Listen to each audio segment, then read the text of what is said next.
Hello, everyone, and welcome to Twillow Talk. I'm Tanis Coughlin from the Twillow Lifestyle Community, Twillow Lifestyle Academy. I'm joined by my beautiful co-host over there, Jennifer Drakowski. Hello. Welcome, Jen. And we have an awesome guest for you this week. We have Brianna Lafferty. Welcome. welcome. How are you? Thank you so much for having me. I'm doing very well. It's a pleasure. It's a pleasure.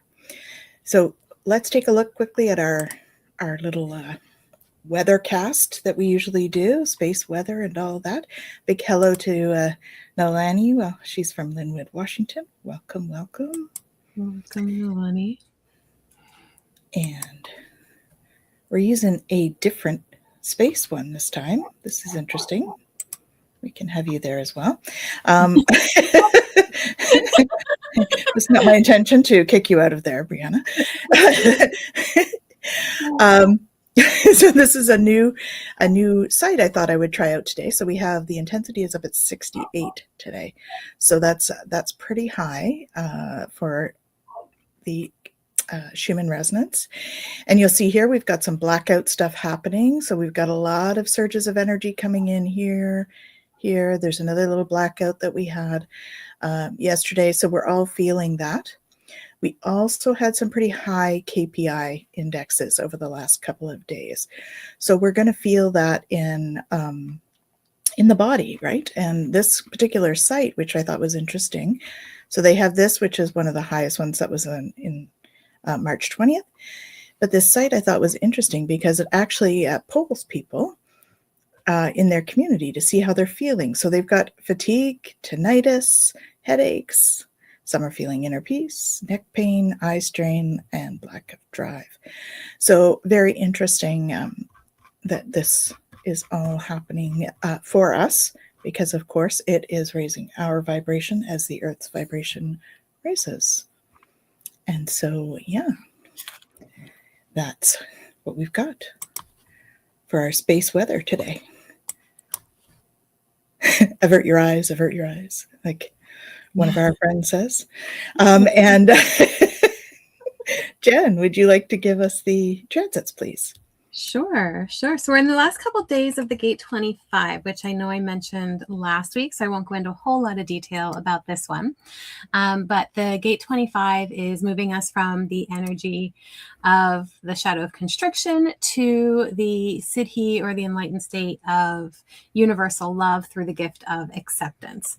And so again, this is where we look at, how can we bring in that universal love, noticing when constriction is showing up in our system, seeing how maybe it, we talk about like the whisper, right, of the fear. So it's like I have to protect myself.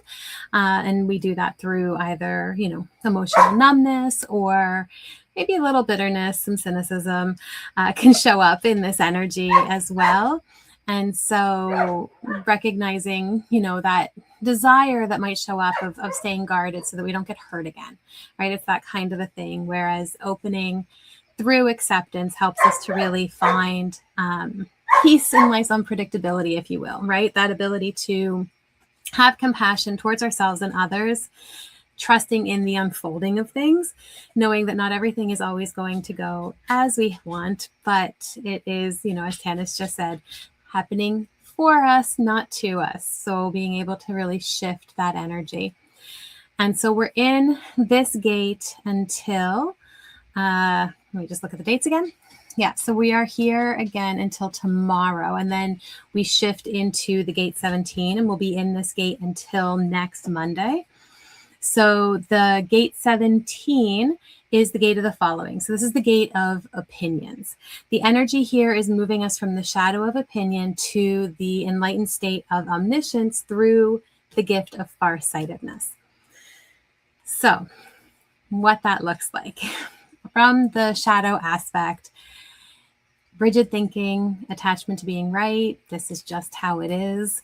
If that's showing up for you, when we move into this energy, just notice it, right? Notice if there's judgment that shows up, if you get into, debates, trying to win rather than understand, being dismissive of different views, things like that might be showing up because it comes with the energy of, if I'm right, then I'm safe. So we want to be able to shift that energy, right? We don't necessarily have to be right in order to be safe. So looking at clarity through an expansive vision, right? That's that farsightedness, that ability to see more than what the horse blinders, which we often talk about on the show, bring forward. Right. So being able to see multiple viewpoints, recognizing that patterns, are more long-term. It's not necessarily just what we're seeing in this moment. My famous, open and curious, right? This is really what this energy is about, to help bring in mental flexibility and to deepen our insight so that we can have more wisdom in the decision-making that comes forward. So as we move into this energy, some prompts. Where am I attached to being right? How do my opinions shape my perception of others? And that's such an important thing, because we do see through our lenses, and knowing what lenses we have on really helps us to be able to notice if we're being kind of narrow in the perception that we're holding. Where can curiosity replace judgment? And what does clarity feel like beyond opinion? So the affirmation to go with this energy for the rest of the week is, I allow my perspective to expand. I release the need to be right. Through openness, clarity and understanding grow. So that is the transit for the week. But what if we are right? Then we don't need to say it.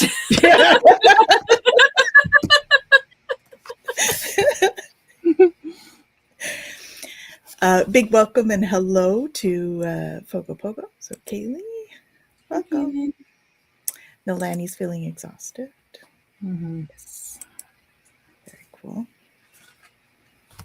Awesome. So tell us about you, Brianna.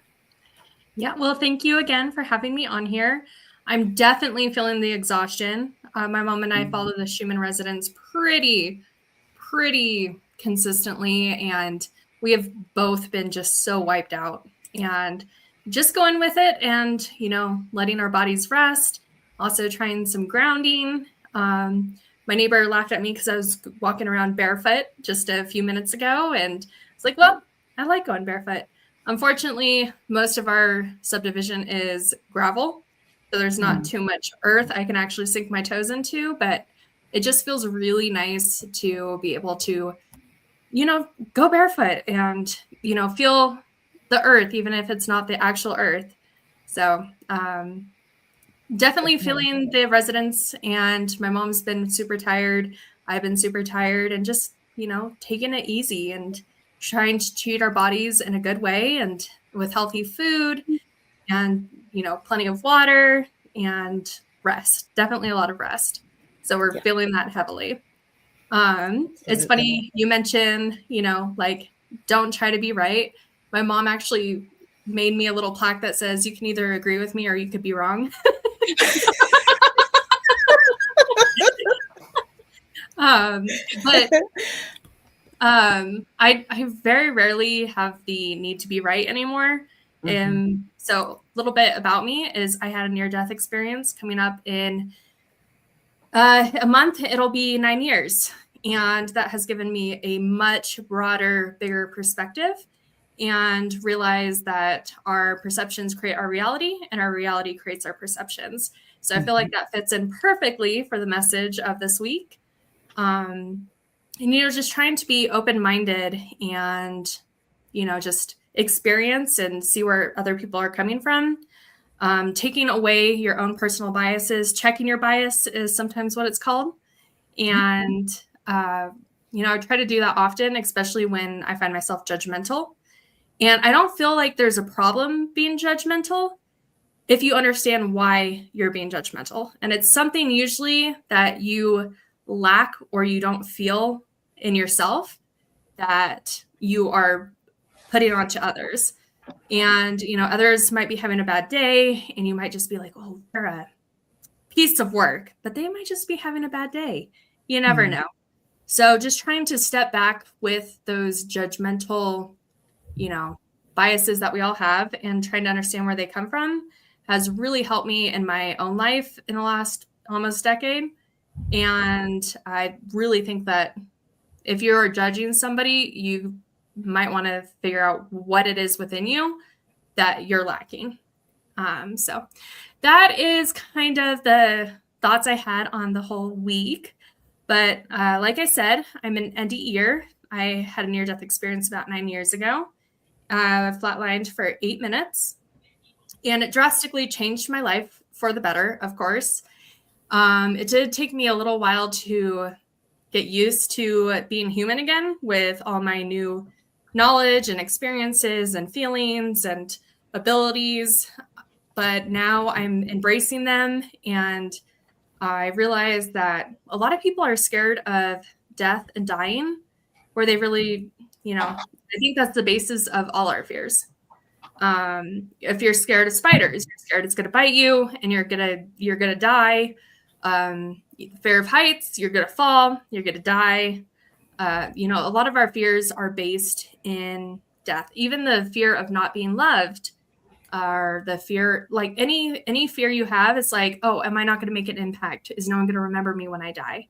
So all our fears are based in the fear of death. So I'm a huge advocate on talking about death and dying. I'm a certified death doula, and now a transition guide to help people find their purpose and connect with their spiritual, authentic self. So that's who I am, kind of in a snapshot. So what was it like? Do you have a memory of the 8 minutes, or? Oh, absolutely. I thought it was 2 or 3 months that I had been away from my body. I went through so many amazing parts of my experience. So I'll cut it down because I could talk forever about it. But right before I flatlined, I was going through chronic illness. I had been sick since I was 10. And I always knew that I was going to die before I reached the age of 28. I told my mom this, and she believed me strongly. And I ended up selling my house after 5 years of remodeling it, going through college, going through this illness, waitressing to support myself. And I was like, I'm going to die. And I used the proceeds. I moved to a whole nother state, a whole nother city to die alone, basically. I didn't want, to cause any more suffering on my family than they'd already had. So I moved away. I didn't know when it was going to happen or how it was going to happen. I just knew it was going to happen. But I still lived my best life, like it wasn't going to stop me. I did not, feel pity for myself. It's just like, I'm going to experience what life has to give before, it's gone. So, I went on tons of fun adventures. And even when I was sick as a kid, I rock climbed and I rode motorcycles and rafted and sailed and camped and traveled. Nothing stopped me. Everything the doctor said I couldn't do. I couldn't rock climb. I couldn't ski. I couldn't drive. I couldn't ride a motorcycle because those might all kill me. And I was like, so you're telling me not to live in order not to die? It's like, no, I'm not doing that. I am going to live my best life possible. And if it kills me, that's fine. At least I'll go out doing something I love. And things came to a head when my chronic illness manifested with, I had extreme insomnia, 2-3 days in a row without sleep. And I'm talking zero, not a cat nap, not 10 minutes of rest, not anything. I'd be awake for days. And then I also got a flu. It was because we were doing some spiritual work, and I didn't realize that energy work could actually have physical symptoms. People say you can get the feng shui flu if you reorganize your house too crazily and move too much energy around. And then Dr. Joe Dispenza, if you go to any of his retreats, they warn you about the Dispenza influenza. You get kind of sick because of all the energy work. But I didn't know about any of that. So I ended up getting flu-like symptoms that just taxed my body beyond, because I was already dealing with chronic illness, insomnia. Then I get a flu. And it's like, oh, I can't go to the doctors. They've done nothing for me so far. And 2 in the morning, April 27th, 2017. I'd been on the phone with my mom for a couple days. They were trying to get a flight down to see me. They knew something was wrong. My dad, who doesn't have dreams, said a voice reached out to him, said I was dying and I was under attack. And so they were trying to get to me, and my mom and I spent several days on the phone. And at 2 in the morning, I was just like, I can't do this anymore. So I hung up because I knew she needed rest, and I knew that wasn't going to happen for me. But she'd been so strong. She'd been talking to me about 23 hours a day for the past few days. So when I hung up the phone, I cried out. I didn't even know if there was a God at this point. I was raised Christian, but when I was young, it said, I was told by my church and my dad, if you pray hard enough, if you believe hard enough, you'll be healed. And that never happened. So I didn't know what to believe. I believed in a higher power. So I called out to whatever God or higher power there was and said, you know what? I'm done. I can't do this anymore. It's in your hands. And just like that, all of my anguish, all of my fear, all of my pain was literally it felt like it was ripped from me, as if it was a cement blanket that had just been taken off. And it was amazing. So then I heard a big booming voice that said, are you ready? Well, I just experienced something magical. I wasn't going to question it. I just said yes. And that's when I felt 3 crushing pounds on my chest and my heart. And that's when I flatlined. I was instantly out of my body. I didn't float above it or anything or see it. And I was in this beautiful, warm, velvety darkness. You think of black as kind of empty, but it was full of everything. It was full of every possibility, every energy. And that is when I was in the space of the creator. You can call him God, you can call him the creator, you can call it source, whatever. I just knew I was home, and it was nothing but intense, unimaginable love. And I was just super excited. I didn't know what had happened, but I was like, am I dead? And out of the blackness come 3 monks, and they come floating by cross-legged, and they're just smiling like they're giving me a shit-eating grin, like, if you only knew. It would take me 5 years after this experience to realize they're laughing at me because there is no such thing as death. And so I could not be a thing that does not exist. So there's no such thing as death. It's just a transformation of energy. And I went through this amazing blue-white tunnel filled with binary code. That's why my background is what it is because it's one of the closest things I could find to what I actually experienced. It was definitely way more energetic and fluid than my background. And I was being downloaded with this binary code. Didn't know what it was for, didn't need to know, just knew it was super cool. Then I ended up in a white area, kind of I wouldn't call it a room because it was not solidified, but there was a master ascended teacher behind me. And I say that because I think it really depends on what religion you grew up with. So I grew up Christian, so I believe it was Jesus, but it easily could have been Muhammad, Ali, Krishna, you name it. So it was just a ascended master teacher. I didn't see him, but I felt him.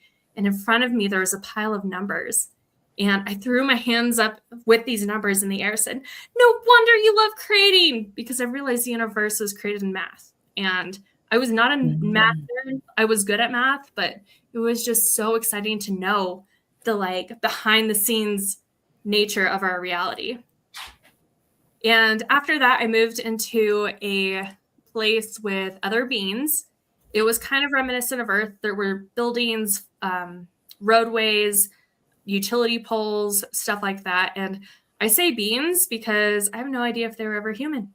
And we all had, kind of the same form, but none of them were human-like. And that is where I learned the most about our own reality. My thoughts instantly happened. I was seeing some beans slide on trees that were covered in snow. I was like, I don't think I like snow. And instantly I'm sliding down these moss covered trees and with these other beings. I was like, oh, what if they like snow and they are experiencing sliding down snow while I'm experiencing sliding down moss covered trees, and we're experiencing these same realities at the same time, but we experience them different. And that was really cool. And there was a few other parts where my thoughts just instantly created reality. So that was a huge part of that experience when coming back to this realm, is our thoughts still create reality. Mm-hmm. It just takes time. But how lucky are we that we have that time? Because over there's no pain, there's no fear, there's no judgment. So when I saw a flame and I was like, if I get too close to it, will I melt? Instantly, I'm too close to the flame and I melted. But once again, no pain, no fear. And there's like, wonder if anyone will put me back together. Instantly got put back together. Here, you think, what happens if I get hit by that bus? Instead of you instantly getting hit by that bus and having that pain, those injuries, those fears, you get to adapt. Oh, well, I'll just wait to cross the street. I'll take a different route. Mm-hmm. We have so many options to change our thoughts. And we have, as humans, so many negative thoughts in a day. I forgot what the latest research was, but it's ridiculous the amount of negative thoughts our human brains just come up with. Yep. It's like 65, and most of them are the same. And how lucky are we that we get to change that? Mm-hmm. Yeah. So then I saw these beings crossing over through a barrier, which was a fence, and I just knew I couldn't go. So I didn't see any loved ones, which is probably good, because had I, the only loved ones I'd lost at that point were the mentors of my life in this human form, and there's no way I would have come back. So I know that's why I didn't see any loved ones. A lot of people do. And there's this barrier I just knew I couldn't cross. I wasn't asked if I wanted to. I wasn't asked if I wanted to go back to Earth. I still wasn't really familiar with or remembered Brianna, this Earth, this human life experience. And I ended up in a final place. It was definitely felt like a room because it was very tight feeling. And there were 7 magnificent beings behind me. And in front of me, a huge giant scroll as tall as I was, and on it beautiful golden script being written, and I think it was it must have been the secrets of the universe. And that's when Bree's ego showed up and said, you're showing this to a human. And that's when all the script just vanished, the scroll rolled up, and I snapped back into my body. And feeling your heart stop is one thing, but feeling it start again is another wild feeling. And then I thought I'd been gone so long that if I opened my eyes, I thought I'd open it in a coffin 6 feet underground. Even though my wishes were to be cremated, I was like, oh my gosh, this was such a trauma for my family. They couldn't cremate me, and all this stuff had passed. And, I was underground, and then I was freaking out. I was panicking. I was like, oh my gosh, if I open my eyes, how am I going to get out of here? What am I going to do? Can I even get out of here? Am I going to die again because of, oxygen deprivation? And I was just really freaking out. I was like, this is the stories of people being buried alive and all this stuff. So I really did have a major freak out when I re-entered my body. But when I finally opened my eyes, I realized I was in the same spot, and I looked at my phone, and it had only been 8 minutes. And it was absolutely I couldn't understand. And my mom came down the next day, and I told her what had happened. And she'd studied on NDEs and spiritual awakenings and all this stuff. I didn't have energy to. I just tried to survive and build a career and a life for myself. And she's like, I think you had an NDE. I was like, there's no way. That's craziness. then I started looking into it. I went to my first IANS meeting and I heard a bunch of stories, but none of them sounded like mine. They all had like marble castles of healing, or they saw past loved ones, or had past life regressions.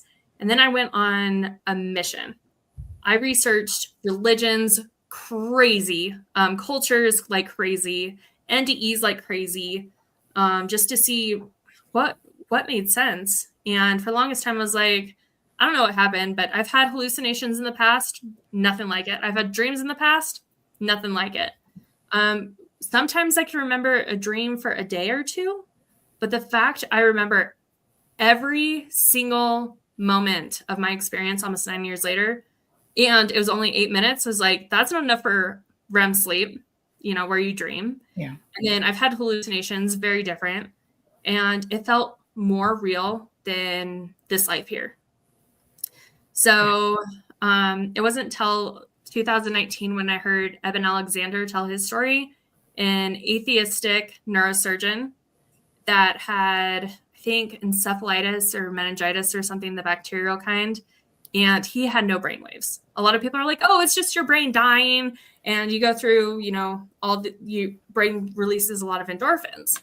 Well, he had no brain activity whatsoever. He was not expected to live, and the 4% chance they gave him, they said he'll be a zombie for the rest of his life. Well, he came back with a story that was so similar to mine, and his life completely changed. And now he's pretty well known and very well known, works with a partner, does a lot of spiritual work, and I think sound music even. But that was the first time I was like, oh my gosh, this was real. And then, Cool. I left my career. I was a marketer for the AEC industry, which is architecture, engineering, and construction, which I worked my whole life to get, just worked hard, despite my illness, hid my illness, everything. And my dream job, a job I didn't even know could exist, popped up. And it was, I actually had brain surgery a few years later for the condition that basically stopped my heart in the first place. And I was like, crap, what do I do now? I grieved for a month because I was like, I worked my whole life for this. I don't know what to do. So I went on another venture of finding out more about myself, finding out more about our reality, finding out more about these holistic options that, they're like, it's alternative medicine, when in reality, it's the original medicine. It is. And so I became a certified death doula. I was super drawn to hospice after my NDE, volunteered for a couple years, and found out I could do way more as a death doula. And from there, it just kind of grew into helping people with chronic illness, people trying to find their true authentic selves, people trying to find self-love, and of course, understanding more about life and death. And then, of course, I do have some end-of-life patients that I do take care of, or clients, holistically. I have no medical background. I don't provide any medical services, but a lot of times people need a lot more than medical intervention. They need someone to talk to someone to listen, someone to bounce ideas off of. When you're faced with death, a lot of times it's like, oh my gosh, is my religion right? Am I going to go to a good spot? What's going to happen to me? They get very fearful. And just kind of being a mirror for them to talk it out has been such a huge reward of being a death doula, because people find themselves. So that is me in a synopsis. That's awesome. Mm-hmm. I'm So curious. Oh, go ahead. Sorry, go ahead. It's okay. Go ahead, Jen. It's okay. I'm sure we have lots of questions now. So go ahead, Jen. You go first. Yeah, I was just curious, going back when you said that you didn't think it was a near-death experience, like having gone through something like that, what do you think it is if you're not familiar with this world, like, and what near-death experiences are? that was really hard because I knew my great grandmother had 3 NDEs, but she could not talk about him for fear of being ostracized. But I'm of the age that people are now talking way more about near-death experiences, out-of-body experiences, spiritually transformative experiences. But when my mom was like, yeah, I think you had an NDE, I was like, okay, well, I'll entertain the idea. And then I went to the International Association of Near-Death Studies conference. And I was like, oh, these are amazing stories, but it doesn't sound like mine. And I didn't know if I had just like had a break from reality. I was on, no substances. So I knew it wasn't, substance related. I was just honestly confused. I didn't know what it was. Even though I've seen ghosts as a kid, I've seen auras as a kid. I've had a lot of like paranormal experiences. But my church I grew up with says, no, you didn't. And it's all of the devil. So it was just kind of like, I kind of buried that. I was just like, okay, well, this was weird. But then I started hearing plants talk to me. And I was like, okay, this is insane. And then I started hearing people's thoughts. And I'm like, this is insane. And I felt people's actual pain. I was like, it was actually super overwhelming. I didn't even have time to process what had happened, because if we drove past a car accident, I could feel exactly where they were hurt, if they had whiplash, a seatbelt rash, a broken something, or if they passed away. And I was just like super overwhelmed. I was in a whole new state of survival. So I didn't really know what to make of it, except for, I don't know. I've had so many crazy experiences. I was like, I've astral traveled in an accident before. It's like, man, I don't know. But my mom's always been great and has always been, someone I could talk to honestly about all of these experiences without judgment. And, she's the one who told me, and it took a long time for me to understand that's actually what happened. So I didn't really know what to think. It was just kind of me trying to exist and survive in this human world again. I also felt like I was shoved in a sausage casing. I mean, I felt like super constricted, and I realized I was expansive. I was energy, anything and everything was possible. And I come back here in this tight, itty bitty human body. And you don't have to be itty bitty. Like, I'm not saying I'm super tiny or anything, but just being constricted in a human body was like suffocating. I used to call it the meat suit. Yeah. I've got another NDE friend that he got blown up in war a couple times, and he's put people that, their intestines back into the person. He's like, I don't care what your meat suit is. We are still made of the same stuff on the inside. And I love the meat suit so much. It's been kind of an ongoing thing. Yeah.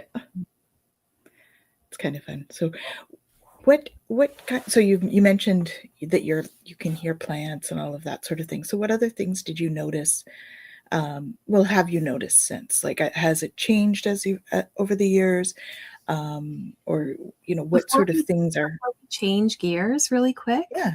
I just want to say, I think this is such an important piece for anybody listening who has had an experience, that it's not going to always be the same as somebody else's experience. And that doesn't mean that it's not the experience. And I love what you were saying about how, like whatever we think is what we create. And so because we're still, when it's a near-death experience, we haven't fully left. So there's still a connection to some of the ways that we've processed. So how we talk about our lenses and stuff like that, we bring part of that, having had near-death experiences, like this is what I've come to understand. And so we bring part of that. So each one of us is going to have our own unique experience based on these things, because we can create any experience in that expansive place. So just if somebody is watching, like, I just love, Bri, that your whole thing of like, I don't know, and it was different and all of that, just to really honor that for a moment, because that's what it's about. And if yours is completely different too, that doesn't mean it isn't that. right? Yeah. So I just wanted to honor that before we moved on to another piece Well, of and it. I would absolutely love to comment on that before I move on again. Please. So I've started to, there's so many comments. I've done a few interviews, quite a few, and people are like, well, why is everyone's experience so different? There are some commonalities, but, a lot of differences.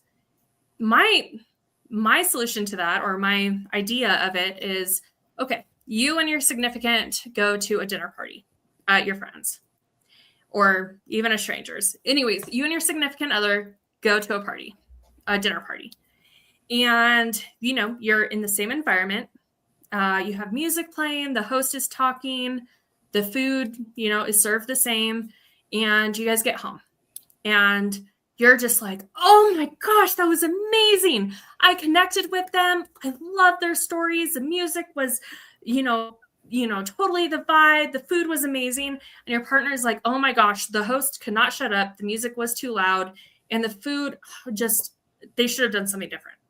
Yeah. You had this same experience, but experienced it differently. Yeah. So our souls are here to experience things. And you can have the exact same experience and view it completely different. Why would our afterlife or beyond here be any different? And, there's tons of shared death experiences, out-of-body experiences, spiritually transformative experiences, NDEs, NDE-like experiences. And, they're like, well, why isn't all the same? Well, it's because our souls aren't meant to experience everything the same. We are unified, we all come from the same place, but we are meant to experience everything so differently.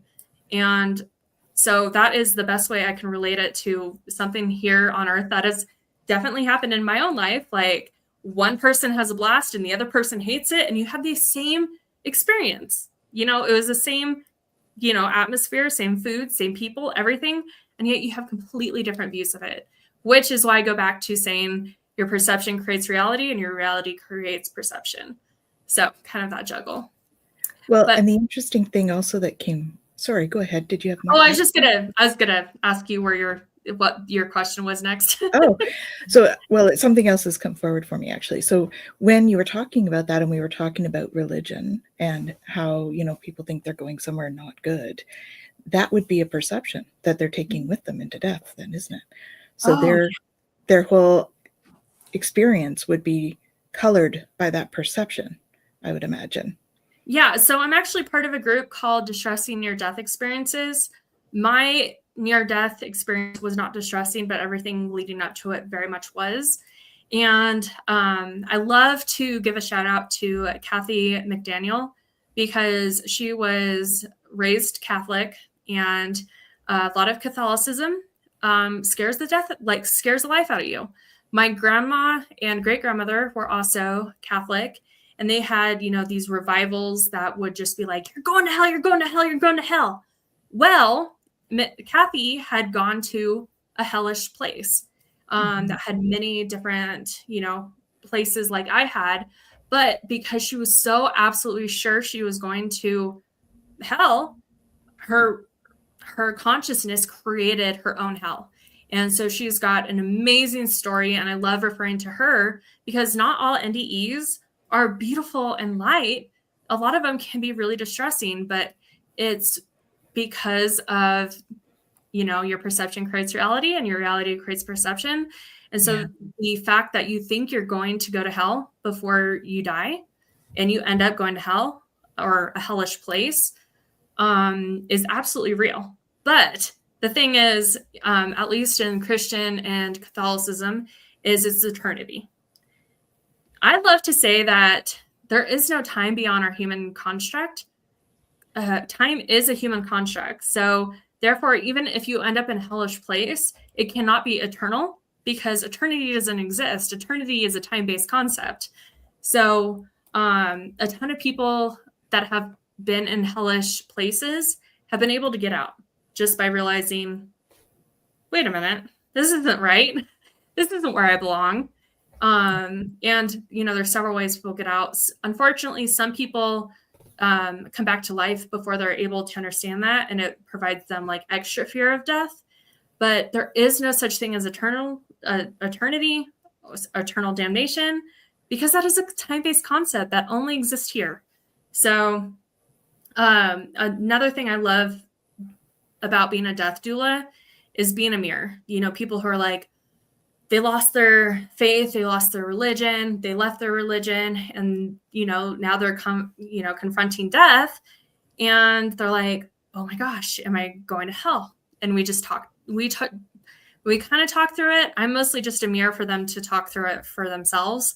And a lot of people come out so much more comfortable and accepting of what's coming. And that's one of the most beautiful gifts that I think I can give people from coming back from such an experience is the lack of fear of death. Mm-hmm. Yeah, definitely. That's a huge gift because there is so much fear around it, and so much, and it's the unknown. We're all afraid of the unknown. Yeah. So when we start to know that, I know when I started seeing the dead, that I was like, oh, all right, there's something else. So then you start looking into it more, right? And you find out more. So how did all of that part of your life unfold, your abilities and stuff? Was it all at once? Was it gradual, or is it still growing?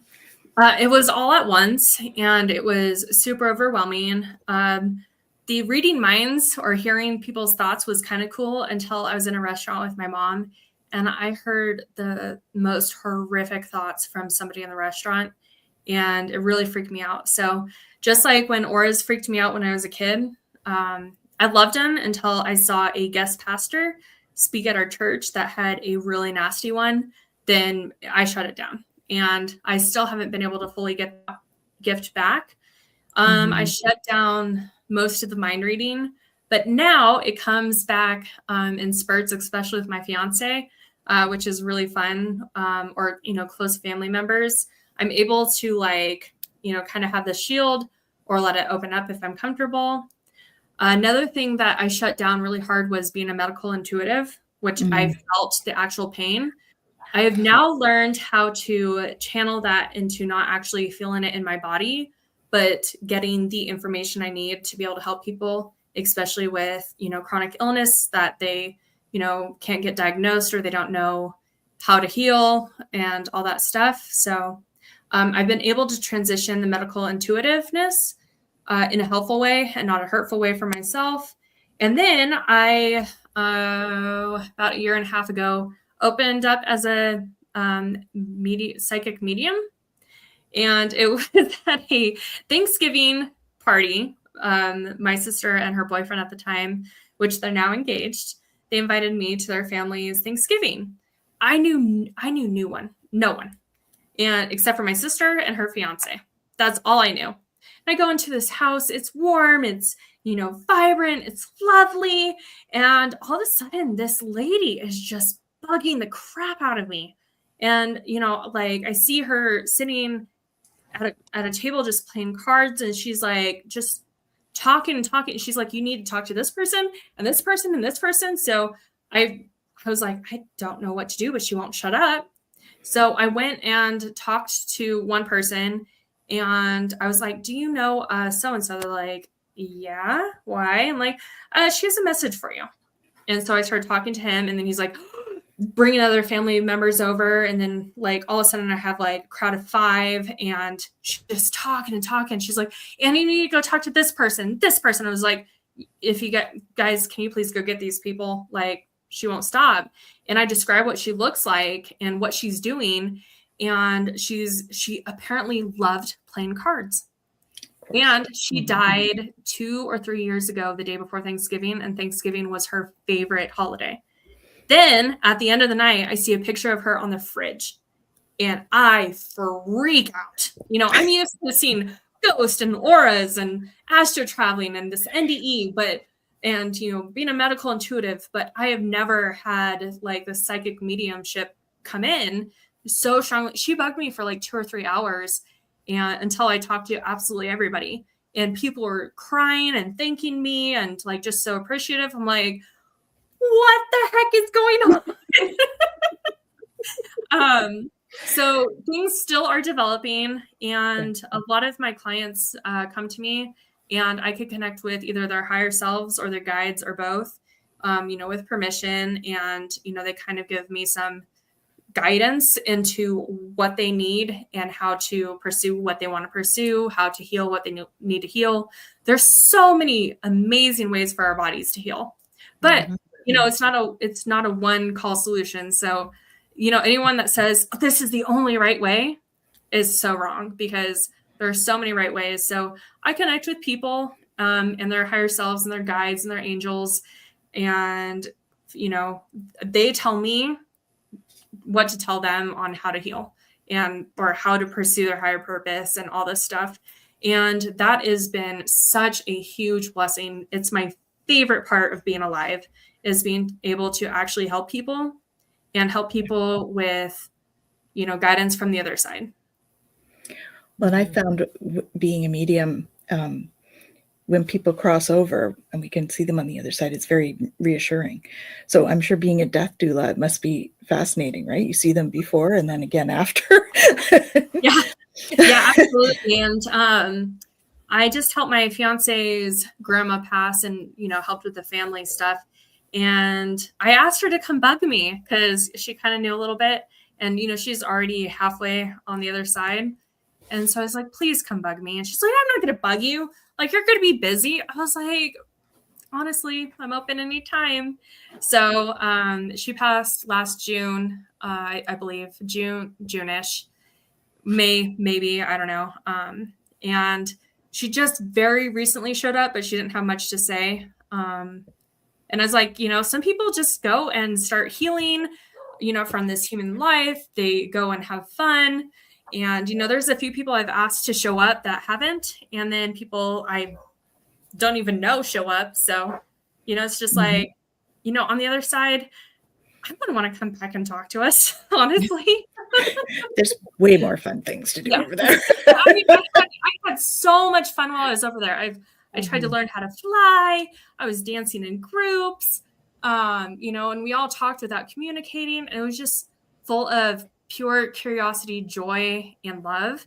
And it's like, I don't blame anyone for not wanting to come back and interact with us low frequency humans. Yeah, exactly. Oh, we have a question for you. A big hello to Jacqueline and also to Ocean Garnet. Welcome, welcome. Nalani says that she's had a few NDEs as well. But the question is here from Dawn, and it says, as a death doula, are you familiar with the term Mirafor, a woman who intuitively uses a range of oils to support various stages of the dying process? I'm not familiar with the term, but I am familiar with the process. So a lot of death doulas will specialize in, different aspects, because, we can't do it all. Sometimes we try, but I found for myself, I'm not a oil expert, and, I'm not familiar with that. Some people are very gifted with it. And I believe it can help a lot. It's also part of touch and smell. Smell is one of the last things to go, smell and hearing. So, there's just so many beautiful ways that people as a death doula can help. And mine is just really being a mirror and holding space, because I can hold that authentic space, knowing they're going to go somewhere fun, somewhere exciting, and, get a rest, get a heal, and have a whole new adventure. So I get to hold that space authentically. And most of the time they don't know my story, but I get to hold that authentic, excited energy for them. And so while everyone else is freaking out around them, their family's worried, and medical staff is coming in and helping, doing all this stuff, I get to make sure, whether it's a bucket list or just holding space, letting them talk through their own thoughts, getting comfortable with the thought of passing or transitioning, as I like to call. There's so many different things, and I love to cook. So I also do morning meals, not morning as in the day of time, but morning as in grief. because smell is one of the last things that goes. So even if they're not hungry, it not only helps the people around them not worry about cooking, but they get a smell. So, something that brings up good memories, whether it's that, fresh baked bread or soup or, their favorite meal, they don't have to eat it, but those memories flood back. And yeah, just being there to hold space and kind of help with the family. Some families, one person is like OCD and type A and has to have everything right and perfect. And the other is just trying to like grieve and figure out their own emotions. And then they kind of, get into it, not necessarily get into it, but kind of, struggle. And so I'm a really good mediator in that space as well. But people do all sorts of things. There's sound healing, there's touch healing, essential oils, you name it. There's tons of ways to help assist people who are transitioning. And I once again, no wrong way. And I feel a lot of people, a lot of people know what their gifts are. And mine is not oils, but it is food. It is just being there. Beautiful. And, I also have certificates in grief counseling and meditation and guided imagery. So those are more of my gifts, but I'm familiar with the oils. I'm not good with them myself. It would be fascinating to see how crystals would support that process. Yep. Crystals too, just tons. There's so much out there to help aid the transition and make it more comfortable, other than, we all, especially in Western society, they're dying, let's put them in the hospital, let's put them in hospice. But there's so many holistic, natural ways to help somebody that does not need medication, or we can assist alongside medication. Yeah, beautiful. It's quite a process, helping people through that. And what I learned in hospice is, it's one thing knowing what the families are going or what the person's going through, but I was not prepped for how hard it was on families. So when I learned about death doulas, it's like, oh my gosh, I can do so much more and help so many more people, especially the people left behind. Because once you leave your body, you're fine. Yeah, exactly. You don't matter. It doesn't matter to you anymore. But the people left behind, are usually, suffering. So I also help in respectful reorganizations of homes, not necessarily keeping a shrine or getting rid of stuff, just, kind of moving that energy and, assisting with those things. I mean, there's just so many things that we can do to help the community. Beautiful. And so we have your website down at the bottom there as well. So visit her website if you have any questions or anything. And does anybody else have any questions in the audience today? We have a few people on. And we'll get ready for our home play. I'll get the cards out. We do home play. This is something for people to ponder, along with the ones that the affirmation that Jennifer gives at the beginning as well. But it's quite I've thought about doing the death doula thing, because I thought it's interesting to be able to, because I've been in home healthcare for most of my career as well. And like you, I had the feeling of having it in my body, the pain, the other person's pain in my body. So it's okay. So we've got thank you for your experience, for sharing your experience.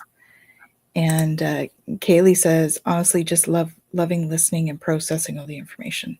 Lots to think about. Yeah. Beautiful. Yeah, I laughed when you were talking about that, feeling it in the body, because holy moly, that's always been, I think the strongest Claire for me has always been feeling it. I remember, I remember one time, all of a sudden my hips started hurting, and I'm like, what is going on? And so I also heal. So I'm like, okay, well, I'm going to heal this. And if it's meant to heal wherever I'm feeling it from, I'm going to do that. And then maybe a day or two later, a coworker comes in and is like, I'm scheduled for hip surgery, but I feel okay. This is the weirdest thing. I go, oh my goodness. Okay. I understand where that came from now. I felt my dad's knee pain. And so when I felt it, I was like, I also got the download that he needed these copper supports for his knees. So my mom got it for him and it helped significantly. So the big thing was listening to the messages I was getting. For a long time, I was just like, that's just, my weird brain trying to make sense of the chaos like humans do. But then I learned how to trust it and also how to not actually feel people's pain and just visualize it. And that was absolutely immense for me. Yeah. That's important. It helped me as well. When I first started feeling it, I was like, you felt it immensely and you're like, oh, what am I going to do with this? And I learned to, early on anyways, was almost use a volume button. Yep. And turn it down so that I didn't have to feel it. I changed the channel. So it's the same frequency. It's just on another level. So I no longer feel it in my own energetic body, but I can visualize it. Yeah. That's awesome. All right. Seeds from the Sacred Feminine. And the card I got was Feel Your Pulse. Feel your pulse. Of course. You can't make this stuff up, right? It fell out and I had to laugh. I was just like, okay. It says, are you feeling resentful or forgetting your joy, grandchild? It is time to reconnect with the sacred feminine and give thanks for your life. You are a miracle of creation. All of life celebrates your ups and downs, for you are alive. Feel your pulse and connect with the lifeblood flowing through your veins. Your heartbeat resounds with the heartbeat of the Sacred Mother. Enjoy that reunion. When you were born into this world through the womb of your mother, your first memories were filled with the sound of her heartbeat. Remember that sacred sound, for that life-giving pulse reverberates through you, your mother, and all of creation. Get quiet for a moment and listen to the silence between the beats. Lay your fingers on your inner wrist and see if you can slow down your heartbeat. Your physical body will follow your pure intentions. In this empty space, commune with the Sacred Mother and remember your joy. Recognize the power rushing through your body and honor the life force flowing through your veins. You are a profound miracle. Never forget. Beautiful. Very appropriate. Absolutely. I felt that one. Yeah. That's beautiful. Now, do you have anything specific that you want to share that's coming up for you or anything, Brianna? We usually share like things that we're off doing, whether it's podcasts or courses or stuff like that. Do you have anything you'd like to share? So a couple of things. I just was featured in an article on Super Now magazine in Australia about the sacredness of death and bringing dignity back to death. So it's a free magazine. It's digital. You can go check it out. It's just on their website. It's on, I should put it on my website too to link it, but it's on my social as well, which if you go to my website, you can find my socials. That was a very beautiful experience. I didn't realize I was actually the feature part article of the magazine. So that was really cool. And then, and if you check out last week's thing, we actually had Anthony on last week. Oh, awesome. Yeah. Perfect. So perfect. You're already accustomed to it. And then a docu short is coming out.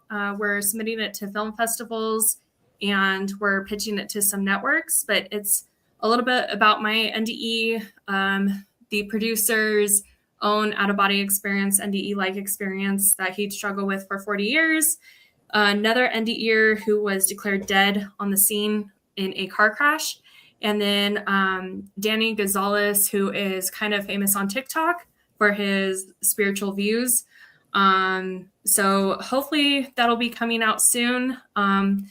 We're finally finished with it, but it's very powerful. It's kind of like, don't be fear of death. Don't be afraid of death. You were never born. You never die. Danny Gonzalez's words, not mine.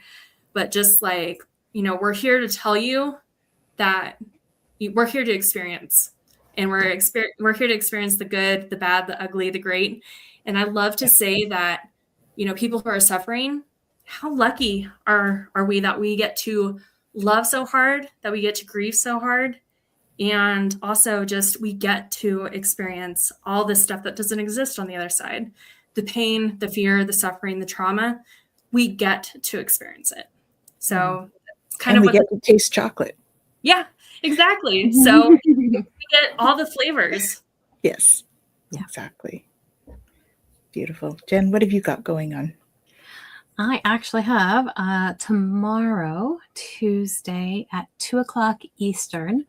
I am on with Michelle with Beyond the Outer Realm, and we're going to be talking about spheres of consciousness. So Awesome. that's going to be a lot of fun.